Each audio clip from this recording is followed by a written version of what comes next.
Ladies and gentlemen, welcome to MJR YouTube channel. One of the mistakes that William Ruto did, and he should regret about it because it is going to cost him, was to organize the impeachment of his deputy, Rigathi Gachagua. You know, before the impeachment, people were deluded that Rigathi Gachagua was a nobody, and that people or the mountain voted for Ruto simply because Ruto had created that environment which enabled him to win the mountain over Uhuru Kenyatta. It could be true then, but going with the current political situation, William Ruto must regret this, because by appointing Rigathi Gachagua to be his deputy, he had already elevated him politically speaking and made him who he is today. And as we speak now, Rigathi Gachagua is one of the headache that William Ruto is going to face in 2027 general election.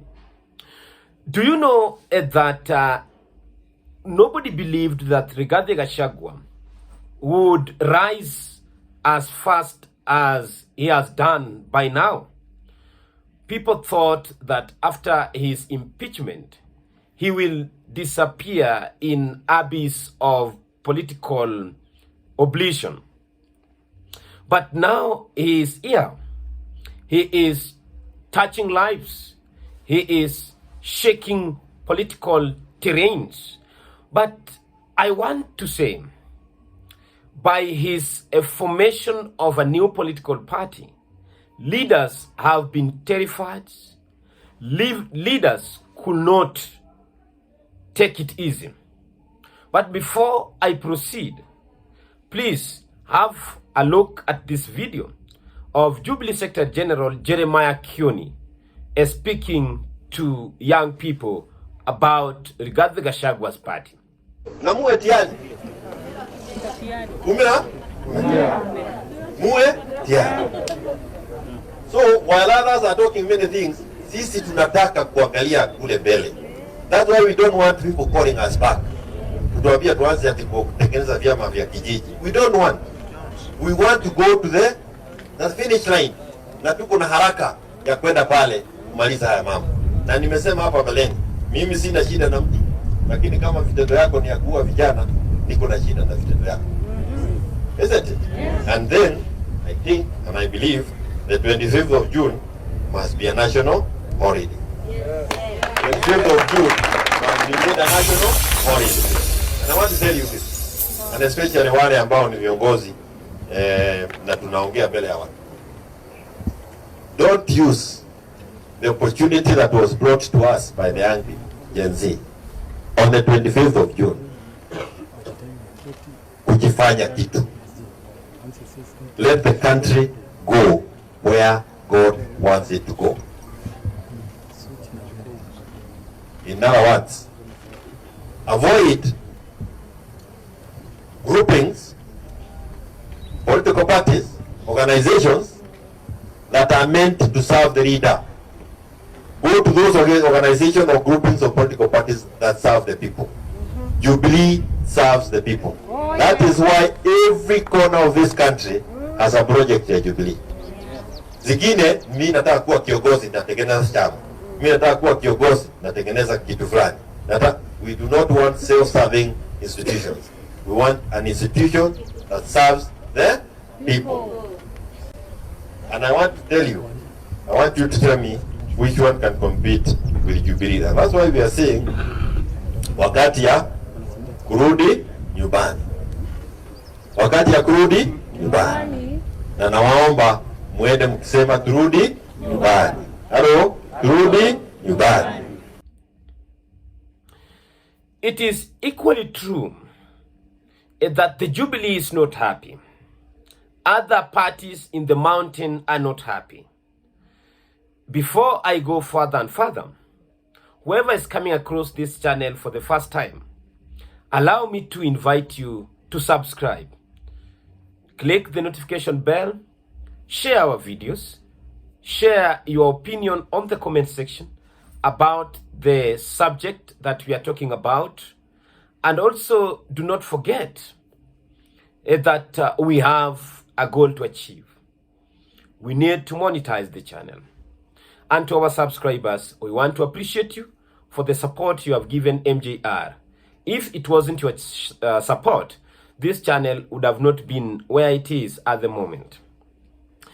I have been listening to leaders since Rigathi Gachagua unveiled his new party, DCP, Democracy for the Citizen Party, Skiza wa Kenya, Skiza Ground, with his deputy, Cleophas Wahungu Malala.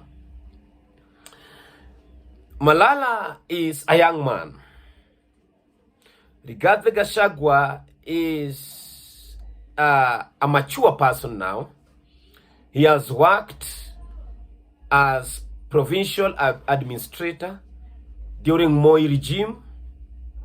He has worked as a PA for the Minister of Interior or local governments, then under Uhuru Kenyatta. And he had helped Uhuru Kenyatta to become a president. Because once you are a PA of person who had won the election of a president, then it means you are involved largely for everything that was going on around that person.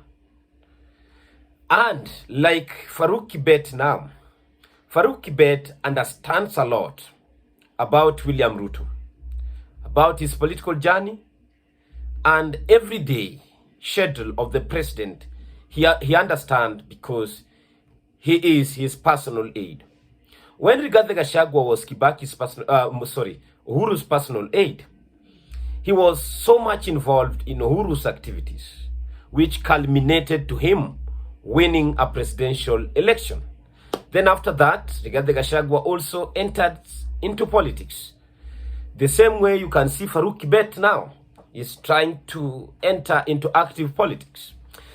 But his bold move to form a political party has rattled the mountain, and not only the mountain, all political party leaders across political divide.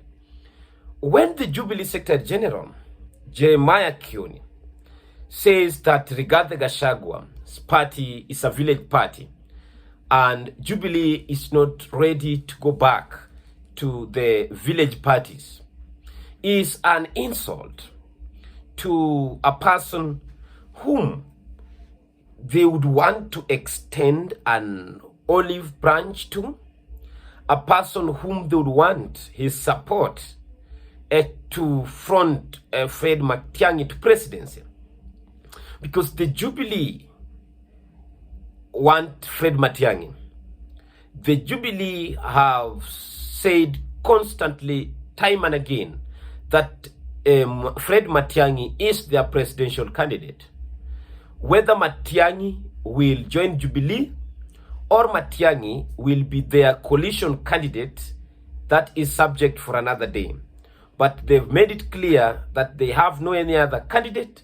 They are going to support Matiang'i, and that is why they compelled Matiang'i to come back to the country to speak for himself about his aspiration to become Kenyan's 6th president.